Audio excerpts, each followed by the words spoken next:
കൊള്ളാല്ലേ രസമുണ്ട്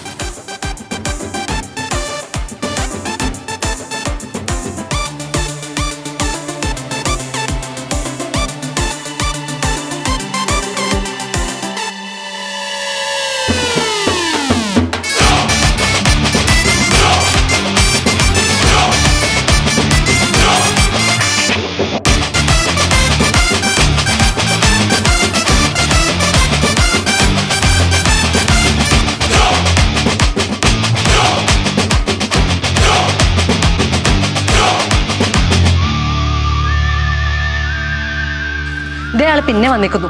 ആരാ അയാള്? എടാ ഞാൻ പറഞ്ഞില്ലേ ഇന്നലെ ഇഷ്യൂ ഉണ്ടാക്കിയ ആള്. ഓ അതന്നെ. ഓഹോ, അപ്പൊ പ്രശ്നം ഉണ്ടാക്കാനുള്ള പരിപാടിയല്ലേ? ഞാൻ വരട്ടെ, കാണിച്ചു കൊടുക്കാം അങ്ങനത്തെ. ഞാൻ ആരും ഒന്നും പറയല്ലേ, പുള്ളി എന്റെ പപ്പയാണ്. ടോമേ? അതെ, സെബാസ്റ്റ്യൻ.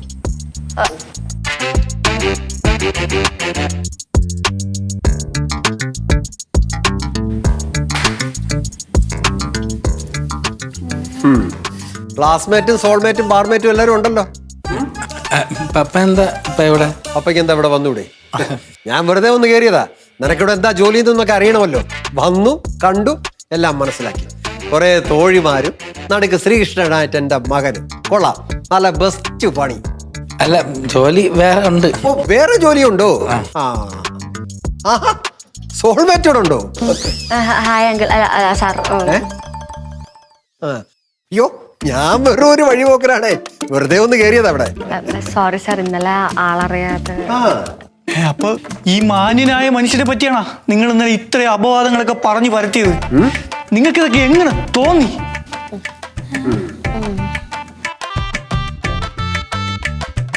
പിന്നെ ഇവരെയും കുറ്റം പറയാൻ പറ്റൂല. സാറിനെ കണ്ട ടോമിന്റെ പപ്പയാണെന്നൊന്നും പറയൂല. പിന്നെ അച്ഛനല്ല അപ്പൂപ്പൻ എന്നാണ് അങ്ങനെ കണ്ട പറയാ. അതല്ലടി, പുള്ളി എങ്ങല്ലേ ഇത്രയും തേജസ്സുള്ള ഈ മുഖം കണ്ട ടോമിന്റെ അപ്പനാണെന്ന് പറയൂ. കേട്ടോടാ, വിവരമുള്ളവർ പറയുന്നത് കേട്ടോ.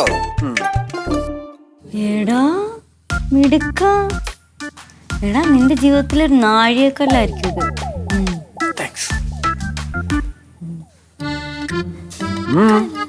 എന്താ സൂക്ഷിച്ചു നോക്കുന്നേ?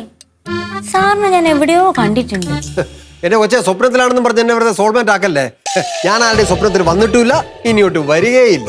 അല്ല സാർ, അല്ലാതെ ഞാൻ സാറിനെ എവിടെയോ കണ്ടിട്ടുണ്ട്. സാർ ശ്രീകാര്യം ചന്തയിൽ വരാറുണ്ടല്ലേ?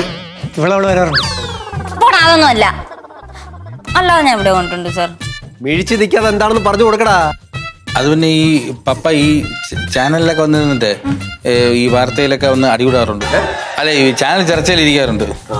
അങ്ങനെ പറ. ഞാനും സാറിനെ കണ്ടിട്ടുണ്ട്. സ്വപ്നത്തിലൊന്നുമല്ലല്ലോ. അല്ല, ടിവിയില്. എന്ത് ചെയ്യാനാ, എല്ലാ ചാനലിന്റെ ചർച്ചയിലും ഞാൻ തന്നെ വേണമെന്ന് ഒരേ നിർബന്ധം. എന്തോ ആളുകൾക്ക് എന്നെ പണ്ടേ ഭയങ്കര ഇഷ്ടമാണ്. അങ്ങനെ ഏതെങ്കിലും ചാനൽ ചർച്ചയിൽ നിങ്ങൾ എന്നെ കണ്ടതായിരിക്കും. എനിക്ക് സാറിന്റെ വാൾപ്പയറ്റ് ഭയങ്കര ഇഷ്ടമാണ്. സാറ് ചാനൽ ചർച്ചയിലിരുന്ന് വാക്കുകൾ കൊണ്ട് ഇങ്ങനെ അമ്മാനം ആടൂലേ?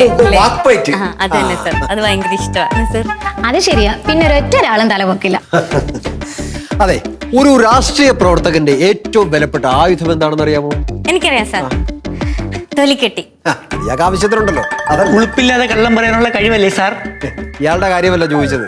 അതുമല്ല, നാക്ക്. നാക്കുകൊണ്ടാണ് ഞങ്ങളെ പോലുള്ള രാഷ്ട്രീയ പ്രവർത്തകർ പിടിച്ചു നിൽക്കുന്നത്. ചാക്കോ?